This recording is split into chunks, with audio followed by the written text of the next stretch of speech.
Friends, welcome back to my YouTube channel Saru academy. इससे पिछले video में हमने दोस्तों जाना कंप्यूटर की मेमोरी के बारे में। कंप्यूटर में मेमोरी का क्या यूज होता है और कंप्यूटर सिस्टम के अंदर मेमोरी कितने प्रकार की होती है। आई होप आपको वीडियो अच्छा लगा हो। अगर किसी ने वो वीडियो मिस कर दिया है तो उसका लिंक डिस्क्रिप्शन में मिल जाएगा, आप वहां से वो वीडियो देख सकते हो। आज इस वीडियो में हम उसी टॉपिक से संबंधित कुछ महत्वपूर्ण क्वेश्चंस के बारे में जानेंगे। तो दोस्तों स्टार्ट करते हैं हम अपना आज का वीडियो।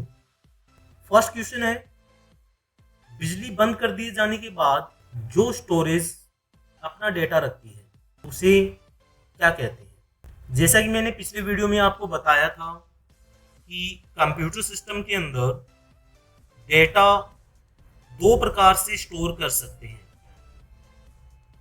अस्थायी और स्थायी। जो मेमोरी डेटा को स्थायी रूप से स्टोर रखती है उसे नॉन वोलेटाइल मेमोरी के नाम से भी जाना जाता है। इस मेमोरी पर कंप्यूटर के ऑन ऑफ होने का या फिर बिजली बंद हो जाने का कोई भी इफेक्ट नहीं पड़ता है। अगर आपने डेटा स्थायी रूप से स्टोर कर रखे हैं तो वो जो मेमोरी होती है वो आपकी नॉन वोलेटाइल स्टोरेज मेमोरी होती है। दूसरा क्वेश्चन अपना, जब पीसी पर किसी डॉक्यूमेंट पर कार्य करते हैं तब वह डॉक्यूमेंट अस्थायी रूप से स्टोर होता है। यानी कंप्यूटर के अंदर हम जो भी डॉक्यूमेंट बनाते हैं, अगर उस डॉक्यूमेंट को हमने सेव नहीं कर रखा है तो वो अस्थायी रूप से सेव रहता है।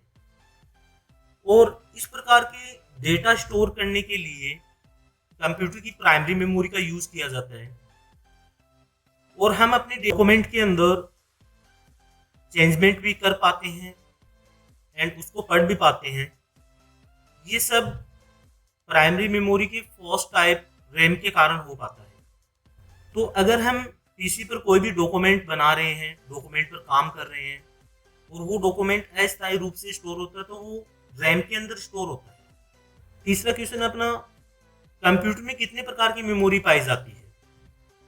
इससे पिछले वीडियो में मैंने आपको बताया था कंप्यूटर सिस्टम के अंदर 3 प्रकार की मेमोरी पाई जाती है, जिसमें first cache memory, second primary memory और थर्ड सेकेंडरी मेमोरी। ये 3 प्रकार की मेमोरी कंप्यूटर के अंदर पाई जाती है जिनका यूज डेटा को अलग अलग प्रकार से स्टोर करने के लिए किया जाता है।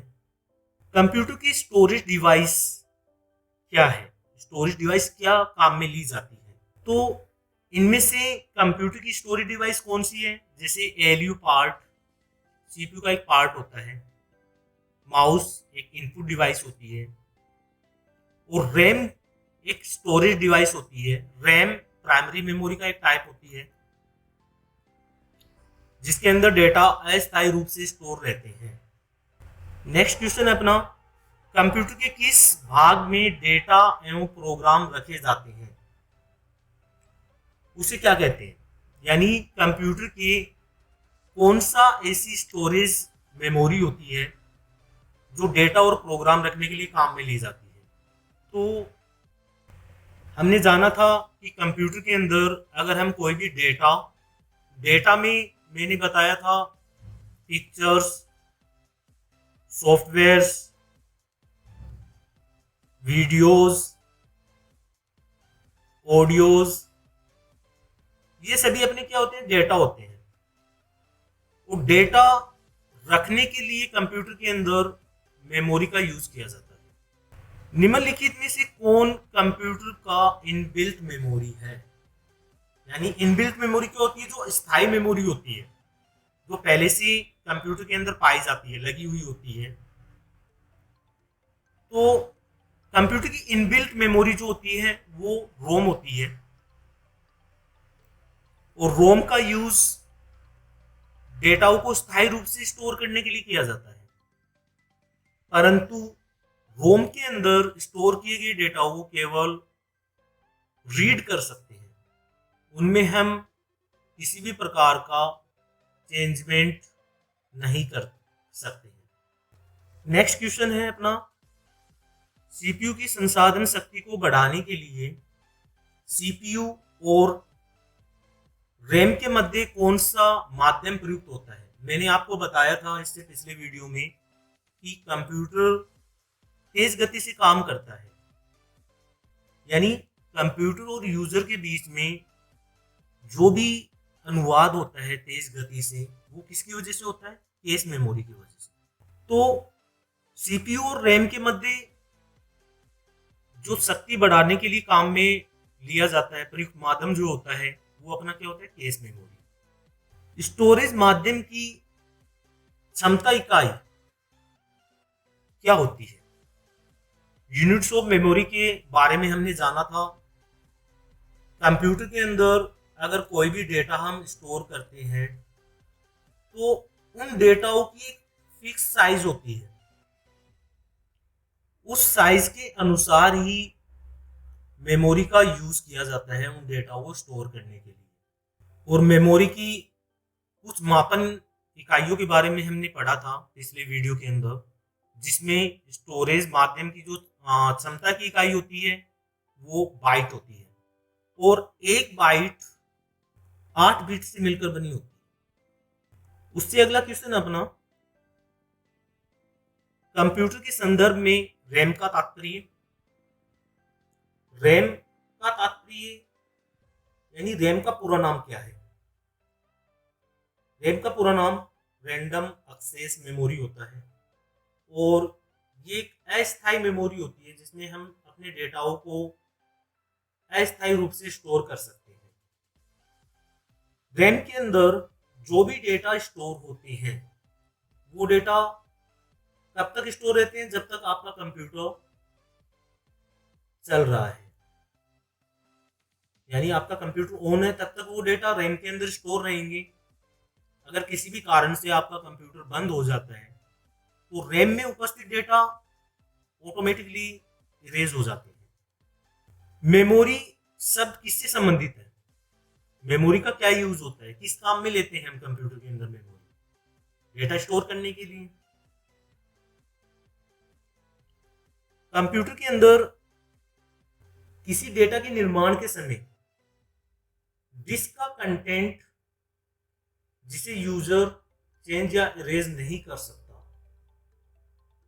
यानी वे डेटा जो केवल रीडेबल होते हैं उनमें हम किसी भी प्रकार का चेंजमेंट नहीं कर सकते या उनको हम इरेज नहीं कर सकते हैं, वो सारे डेटा रोम मेमोरी के अंदर स्टोर रहते हैं। सेव कर कंप्यूटर बंद करने पर भी आपका डेटा यथावत होगा। ये काम कब हो सकता है, जब हमने अपने डेटा कंप्यूटर की सेकेंडरी मेमोरी के अंदर स्टोर कर रखे हैं, यानी सेकेंडरी मेमोरी में डेटा जो स्टोर रहते हैं वो स्थायी रूप से स्टोर रहते हैं। कंप्यूटर के बंद होने पर उन डेटा पर कोई भी प्रभाव नहीं पड़ता है। यदि मेमोरी चिप वोलेटाइल हो तो, वोलेटाइल यानी स्थायी, अगर आपकी मेमोरी वोलेटाइल है तो इसके कंटेंट यदि memory chip volatile, volatile means अस्थायी, यानी अगर मेमोरी वोलेटाइल है तो इसके कंटेंट ऑटोमेटिक खत्म हो जाते हैं यदि करंट टर्न ऑफ कर दिया जाए, यानी कंप्यूटर किसी भी कारण से अगर बंद हो जाता है तो वोलेटाइल मेमोरी के अंदर स्टोर डेटा ऑटोमेटिक डिलीट हो जाते हैं। उससे अगला क्वेश्चन है अपना, निम्न में से कौन सा स्टोरेज डिवाइस उपकरण ऐसा है जो कठिन और स्थायी रूप से स्थापित मैग्नेटिक डिस्क पर डेटा जानकारी स्टोर करने हेतु काम में लिया जाता है। तो कंप्यूटर सिस्टम के अंदर अधिक मात्रा में डेटा स्टोर करने के लिए हम सेकेंडरी मेमोरी का यूज करते हैं, और सेकेंडरी मेमोरी का एक प्रकार होता है हार्ड डिस्क। जो कंप्यूटर सिस्टम के अंदर अधिक मात्रा में डेटा को स्थायी रूप से स्टोर करने के लिए काम में लिया जाता है। कंप्यूटर में डिस्क को ट्रैकों और सेक्टरों में विभाजित करने की प्रक्रिया क्या कहलाती है? यानी आपकी जो स्टोरेज इकाई होती है, स्टोरेज डिवाइस होती है, जैसे हार्ड डिस्क। हार्ड डिस्क जब हम कंप्यूटर के अंदर नया ऑपरेटिंग सिस्टम इंस्टॉल करते हैं तो हमें अपनी स्टोरेज डिवाइस को अलग अलग भागों में डिवाइड करना होता है। इन्हें फॉर्मेटिंग के नाम से जाना जाता है।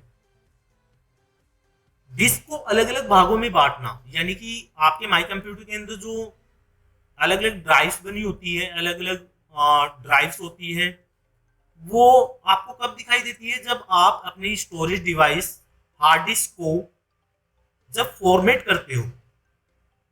तो फॉर्मेट करने पर उनकी अलग अलग पार्टीशन क्रिएट करने होते हैं, अलग अलग सेक्टर्स बनाने होते हैं। तो इस प्रकार की जो प्रक्रिया होती है वो फॉर्मेटिंग के द्वारा कंप्लीट होती है। आई होप आप सभी को ये वीडियो पसंद आया हो। Thanks for watching my video and please like, comment and subscribe to my YouTube channel सार्गो अकेडमी। ऐसे ही नए नए वीडियो में आपके सामने रोज लाता रहूंगा। Thank you.